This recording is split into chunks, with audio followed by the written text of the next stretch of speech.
ny mofinaina isan'andro atolotry ny mpitandrina rakotina valina maoly.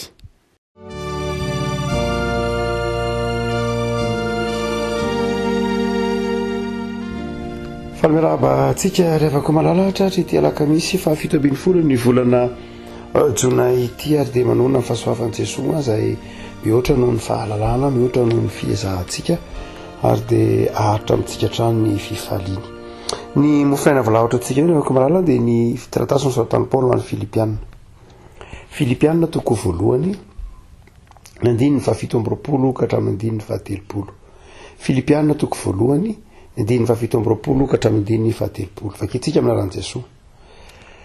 Fa any ataoko aoka ny fitondrantenanareo ho miendrika ny filazantsara an'i Kristy mba andrenesako ny toetrareo na ho tonga aho ka ahitanareo na tsy tonga.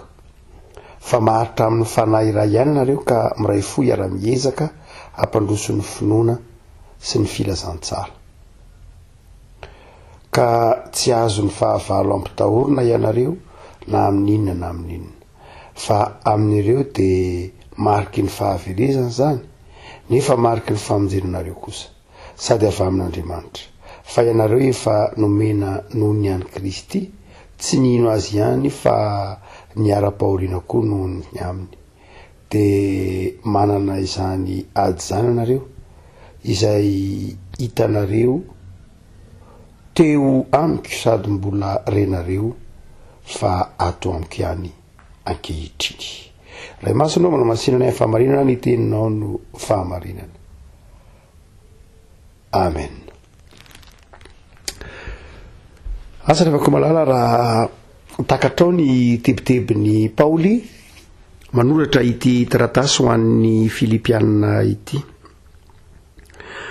Azo refesina amin'ilay soratra izany tebiteby zany, amin'ny fotoatan'ny taratasy izany tebiteby zany, momba ny hoavin'ny fiangonana tao Filipy, momba ny toetrany. Paoly ihany no nanorina ny fiangonana tany Filipy, ary ny Filipianina no Europeanina, kristianina Europeanina voalohany. Tao anatin'ny zaratany Makedonia na Masedoine nisy ny Filipy, zany hoe ny varavarana ny diran'ny filazantsara tany Eropa dia tao Filipy. Tahaka ny hoe ny varavarana ny diran'ny filazantsara eto Madagasikara dia Tomasina. Dia tahaka izany koa ny varavarana ny diran'ny filazantsara tany Eropa dia i Filipy. Zany hoe iny faritra Masedoine iny, tsy ny civilisation na Grika ihany zany. Ny fahendrena Grika ihany olovanin'ny Europeanina tamin'ny Grika, fa ny filazantsara koa dia niditra avy amin'iny faritra misy Makedonia. Dia eto zany revako malala ny fiangonana tany Filipy dia fiangonana tao ampon'ny apôstôly Paoly. Tena tiany apôstôly Paoly ary hita mihitsy aza fa tamin'ny fiangonana rehetra naoriny apôstôly Paoly dia tsy mba nisy nandraisan'ny Paoly fivelomana. Tsy nentina ndray fivelomana tamin'ny Koritianina Paoly, tsy nentina ndray fivelomana tamin'ny Galatianina Paoly, tsy nentina ndray fivelomana tamin'ny Kolosianina Paoly, tsy nentina ndray fivelomana tamin'ny fiangonana tany Bery Paoly na tany Antiokia Paoly, fa izao ny fiangonana tany Filipy ihany no nanekeny Paoly sy neken'ny Paoly karakara sy amelona azy. Misy fifandraisana lalina be zany ao amin'ny Paoly sy ny fiangonana tany Filipy izay nanorata n'ity taratasy hitantsika ho mofinaina amin'ity andro n'ity izao. Fa izao revako malala, asa raha ohatra ka efa manana ataovy hoe mananjanaka ianao, miteraka ianao, na ataovy koa hoe manana namana ianao, ataovy hoe manana olona sakaizatiny ianao, dia renao eny naninaneny amin'ny alalan'ny feoan'ny olona, amin'ny alalan'ny tatitra ataon'ny olona ny hoe zanakao ange maditra, ny zanakao ange tsy endry, na koa hoe ny olona tezainao ange tsy mahatoky. Zany hoe renao eny amin'ny fiarahamonina eny ny resaka manakina ny fitezanao an-janakao, na manakina ny toetra ny zanakao, na manakina lay olona nandaninao herim-po sy herin-tsaina. Ataovy hoe misy fikambanana izay ianao mba nanorina azy, nandaninao rondoa le fikambanana, nandaninao fotoana le fikambanana, nandaninao zay rehetra mety honananao le fikambanana, kanefa rehefa aveo andrenesanao feo anao hoe tsy mety le fikambanana fa ratsy be ingeny ao anatiny ao, miady ny olona ao, fanaritaka ny ao, tsy mahadio ny fiainanao sinsisy dia takatrao tsara fa arary ny fonao ary iteraka alahelo anaty any anaty zany indry de zany ve sisany nandaniko fotoana, de zany ve sisany zanako sanatriny zany na ny fikambanana zay nandaniko fotoana ve de zany sisa. Eto Paoly de misoroka izany indrindra, misoroka izany ary manafatrafatra ny kristianina atao Filipi. Hitantsika amin'ny andininy fito amby roapolo teo manao hoe zao no ataoko a de tiako mihitsy ny andrenesako ny toetrareo, tiako mihitsy mba ho feo mahafinaritra no reko momba anareo. Ny fiarahamonina tsy maintsy hiresaka, ny fiarahamonina tsy maintsy hitatitra. Ny taolora moa de natakatra hoe tsy ny tany engeny fady fa ny vavam-bahoaka. Ny vavam-bahoaka tsy maintsy hisy ho Paoly, na inona ataonao, na inona fihetsikao, ny vavam-bahoaka tsy ho voasakanao mihitsy, ny feoan'ny olona tsy ho voafefinao mihitsy, ny olona tsy ho azonao ampanginina, tsy maintsy miantsoantso, tsy maintsy miresaka.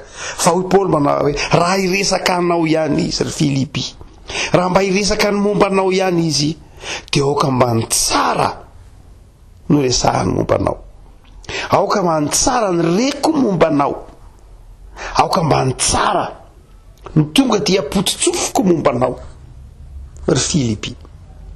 Afaka malala zany toe-panahy zany ny etaetan'ny apôstôly Paoly, ary ngamba ataoko hoe etaetanao koa ho anjanakao hoe anaka, raha mba miresaka anao ny olona ka tonga dia potsotsofoko de aoka mba ny zavatra tsara no reko momba anao. Na misy fikambanana nandaninao fotoana sy nandaninao vola, nandaninao finiavana, fanomezam-pahasoavana, de mba afaka miteny manao hoe fikambananao, aoka mba ny zavatra tsara no reko momba anao. Asa tsy fantatro raha fiangonana, asa tsy fantatro raha fianakaviana, zanaka-tezaina, mpiarabelona izay tianao ary nandaninao heritsaina, herim-panahy, de ny tianao de afaka manafatra anao hoe aoka re mba tsy haino laza ratsy avy aminao, fa aoka mba ny zavatra tsara no reko aminao. Saingy ny zavatra tsara afaka manala de izao, samy manana toe tsara kolo ny olona, na izany na tsy zany ana de misy fenitry ny fahatsarana. Iny iraisan'ny sain'olombelona tsotra fotsiny, misy fenitry ny fahatsarana iombonana. Fa ny baiboly de manana fenitra fotsiny eto rehetra hoe fahatsarana, ary zay no barampoly eto manao hoe mba misy fahatsarana tiako re momba anao, misy fahatsarana tiako, misy laza tsara tiako re momba anao. Raha hitanisa sy hiresaka anazava momba anao ihany izy de aoka re mba lay fenitra tsara, lay laza tsara no reko momba anao.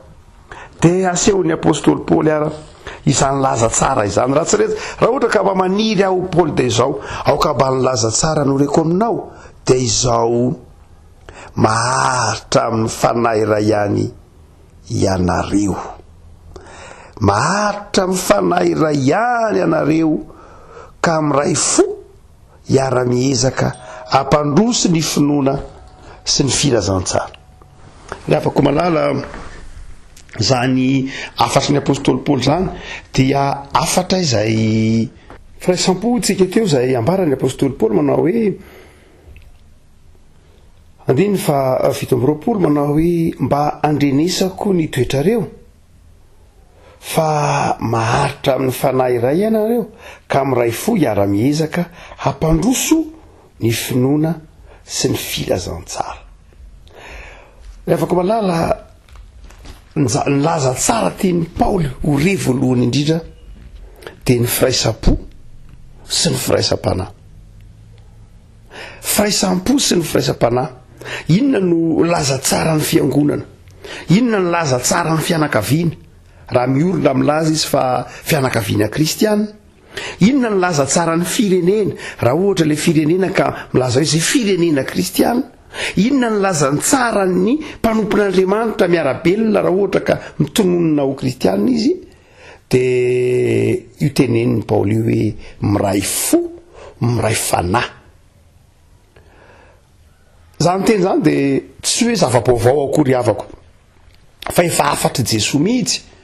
Jaona toko fatelo telo ambin'ny folo andiny efatra amby telopolo manao hoe didy vaovao no omeko anareo dia mba hifankatiavanareo.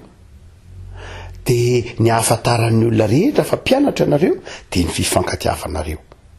Zany hoe ny laza tsara ahafantarana amin'ny mpianatra Kristy dia ny fifankatiavana.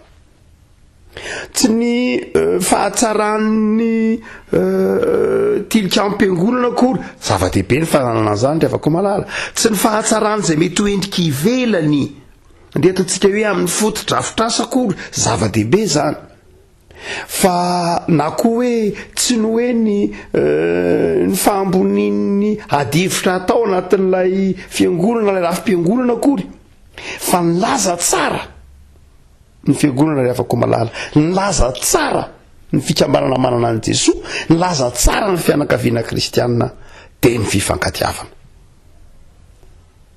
Tsy zakan'ny apôstôly Paoly zany ny maheno manao hoe mba hanarany fotsiny reto olona mitorino amin'ny filazantsara mitonona ho kristianina, nefa jerereto izy mifanaratsy, mifampitsara, mifanala-baraka, tsy miray fo, tsy miray saina, isaky ny miona dia miady, isaky ny miona dia sanatria mifandramatra, isaky ny miona dia satria hiresaka ny kileman'ny hafa mba hahafahana manatsara zay ihany ny tena, sanatria fomba n'izao tontolo zao zany.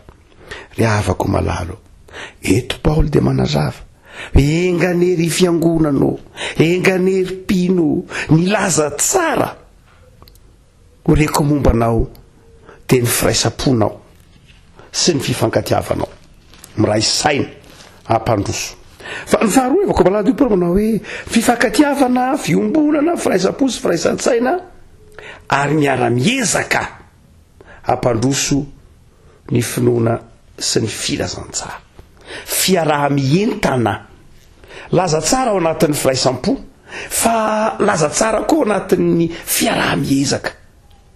Raha rehefa malala ny hitany anatin'ireny fikambanany reny dia ny miasa ihany ny miasa, ny manao ihany ny manao, ary ny olana aza dia izao indraindray ny tsy manao manenjika ny manao, ny tsy manao mitsara ny ataon'ny manao, ary io moa ny tsy manao ihany ny mahita ny tsy mety. Tsy hoe ratsy akory ny fanatsarana ataon'izay tsy manao, ny manao koa mety arakaraka ny fanomezam-pahasoavana. Fa izao nefa ny toetsaina tiany apôstôly Paoly dia izao manao hoe aokare iara-miezaka, aokare mba iara-miezaka, aoka ho hita malaza amin'ny fifankatiavana ianareo, fa aoka koa le fiezahana iombonana, aoka iara-miezaka, tsy ny manao ihany ny manao, fa hita taratra izay fiezahany tsirairay izay. Ny olana riavako malala ty Afrika rehefa mitenitsika hoe fampandrosoana dia ny hitantsika indraindray dia tsy ampy izay fiaraha-miezaka izay, tsy ampy. Indraindray ny manao manilika ny tsy manao hoe vitanay ty, ao fa ataonay rery ty, tsisy hidiranareo ty, hainay rery ty. Ny manao manana izay toetsain'izay indraindray te hiasa rery, tsy miraharaha ny hafa. Ny tsy manao koa manao hoe ataovy rery raha vitanareo, fa zay dia tsy anao afa-tsy anameloka na hitsara, andrera mety sanatria animba mihitsy zay efa mba fiezahana ataonareo. Aza ny toe-javatra ny mampanasarotra mihitsy ny fampandrosoana amin'ny toerana maro. Ny fototra zany n'apôstôly Paoly dia zao tsy mifankatia izy, ataon'ny olona ahoana ny ara-ezaka raha tsy miray fo mifankatia izy. Ary raha tianao ny ananana zany fiaraha-miezaka zany dia amin'ny ao anatin'ny fiarahana midiniky ny firaisan-tsaina sy ny fifankatiavana. Laza tsara ve fiaraha-miezaka zany rehefa malala tsy dia vaovao ange zany, ny tolo malagasy ara-banatakatra hoe ny firaisakina ngeny hoery, ny tolo malagasy aza banatakatra hoe ao anatin'ny fomba fiteny mahazatra antsika manao hoe zao ange ny akanga maro tsy vakinambo, zay mitambatra vato zay misaraka fasika ny azo tokana azy atao hoe ala. Rehefa ko malala malagasy ary natakatra fa zava-dehibe ny fiarah-mientana. Engany rehefa ko malala ianao pino manolona ny asan'Andriamanitra, manolona ny fanatsarana zay mba vinam-pianakaviana kely nareo menakavy ao, dia mba misy ny fifampisarana andraikitra ao anatin'izany fianakaviana zany, mba misy fiarah-mientana, mba misy hoe ity ataony dady, ity ataony neny, ity ataony zoky, ity ataony zandry, dia samy mba miara-mientana ao anatin'ilay ankonana kely ao. Ao anatin'ny fianakaviana be indray, ity ataony dadabe, ity ataony dadatoa, ity ataony zandry, ity ataony sy ny sisa rehetra, ary mihitatra zany indrindra anatin'ny fiangonana dia misy fiarah-mientana. Fa raha ndrevako malala ilay laza tsara dia izao, ilay fampandrosoana ny finoana sy ny filazantsara. Fampandrosoana ny finoana sy ny filazantsara, fiarahana rehetra mientana, ka milaza fa hoe tsy ny filazantsara nge tsy asan'olona anankiray, na ny fonina nge rahan'olo tokany, fa zava-dehibe ry avako malala ny fiaraha-mientana amin'izany hoe fitoviana ny filazantsara zany, fiaraha-mientana amin'izany asa-pinoana zany. Tsy hitantsika mihitsy amin'ny soratra masina hoe misy mpitoro filazantsara dia nandeha rery izy. Jesoa aza niaraka tamin'ny mpianatra ary naniraka amin'ny mpianatra nandeha tsoloroa, ka izy ianao tsy ilany hafa amin'ny sehatra rehetra izay ilana olombelona dia mandrakariva tsy olombelona tokana fa olona maromaro, natao hoe maro dia mihoatra ny ray. Tsy nataon'Andriamanitra ho tokana ny olombelona fa nataon'Andriamanitra maro, ary tsy nomen'Andriamanitra ho an'ny olona anankiray ny fanomezam-pahasoavana rehetra fa nomeny olona maro mba hahatonga ny olona rehetra haifameno, haifanaja amin'ny sehatra rehetra. Tsy amin'ny lafiny fitohina filazantsara ihany io, fa amin'ny lafiny rehetra mihitsy amin'ny fiainam-piarahamonina dia zava-dehibe ny fiombonana. Hoy tika manao hoe ndao ampandrosoana ny fitohina filazantsara eto amin'ny Tenosy malalantsika ity, andao ampandrosoana ny finoana. Ny filazantsara nge rehefa ko malala manova toe-tsainy, ny filazantsara nge tsy hoe mampahafantatra antsika n'Andriamanitra zay sarobidy ihany, fa ny filazantsara koa manova ny toe-tsaintsika, manova ny fiarahamonina, mahatonga ny fiarahamonina afaka mivoatra manaraka ny sitrapon'Andriamanitra, fa afaka mivoatra manaja koa ny ainy, ny fananan'ny olona, manaja koa ny fikelezana ainan'ny olona, manaja koa ny fiainan'ny olona, manaja zay rehetra mety fahasoavana ny men'Andriamanitra ny olona. Levako malalo engany ho laza tsara tahaka zany no renao amin'ny taranakao, engany ho laza tsara tahaka zany raha ho tonga ny apotsofonao ihany zay tatotra maro samihafa ataon'ny olona momba ny olontianao, momba ny ankonanao, momba ny talindrazanao, momba ny mpiarabelona aminao, momba ny tsy fantatro, momba ny fikambanana misy ianao, dia engany mba ho laza tsara ny reny dia ny hoe mifankaty zahay, miara-mientana izahay, miorina amin'ny finoana zahay.